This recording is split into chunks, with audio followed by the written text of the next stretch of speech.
Hello बच्चों, let's read this question and the question says that for a real number y, let greatest integer function y denote the greatest integer less than or equal to y, then fx is equal to tan pi greatest integer function x minus pi by 1 plus greatest integer function x square is.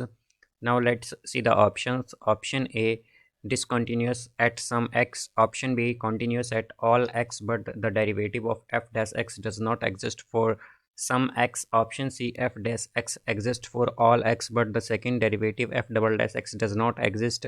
And option D, f dash x exists for all x. तो आइए अब इस question को यहाँ पर हम solve कर लेते हैं। इस क्वेश्चन में हमसे कहा गया है कि for all real number y हमारे पास y जो है, या फिर हम कहेंगे ग्रेटेस्ट इंटीजर फंक्शन y जो है वो डिनोट करता है ग्रेटेस्ट इंटीजर लेस देन और इक्वल टू y, और fx हमें गिवन है। तो हमें बताना है कि fx के रिगार्डिंग इनमें से कौन सा ऑप्शन करेक्ट होगा। तो यहाँ पर हम की कॉन्सेप्ट यूज़ करेंगे, concept that greatest integer function x minus pi is an integer, an integer, integer। तो अगर हम देखें हमारे पास तो क्या कहा गया है कि जो ग्रेटेस्ट इंटीजर फंक्शन y है वो डिनोट करता है greatest integer function greatest integer less than और इक्वल टू y। तो इसका मतलब बेसिकली हमारे पास क्या है कि जो यहाँ पर tan pi into greatest integer function x minus y है, तो यहाँ पर ये x minus pi greatest integer function x minus pi हमारे पास क्या आएगा, ये एक इंटीजर की फॉर्म में आएगा। तो अब हम जानते हैं कि अगर हमारे पास, जैसा कि हम जानते हैं कि tan पाई क्या होता है हमारे पास, तो tan पाई हमारे पास 0 होता है यहाँ पर। अब अगर यहाँ पर हमारे पास tan pi into greatest integer function x minus पाई है, तो बेसिकली हम जानते हैं कि ये वैल्यू क्या आएगी, एक इंटीजर आएगी। ये क्या आएगी, एक इंटीजर।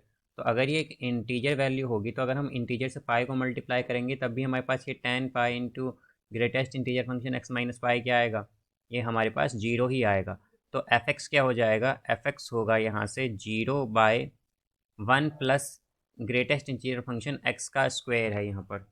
अब अगर हम देखें तो हमारे पास 0 के डिवाइड में कोई भी वैल्यू अगर होगी तो हमारे पास क्या आता है, हमेशा 0 ही आएगा यहाँ पर।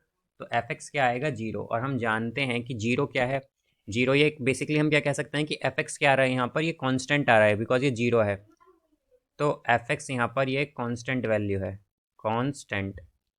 fx हमारा क्या है, कांस्टेंट है, बिकॉज हमारे पास fx क्या आया है, 0 आया है यहाँ पर। इसलिए हम क्या कहेंगे कि fx एक कांस्टेंट फंक्शन है यहाँ पर, या फिर fx बिकॉज हमारे पास 0 है इसलिए क्या है, ये कांस्टेंट फंक्शन।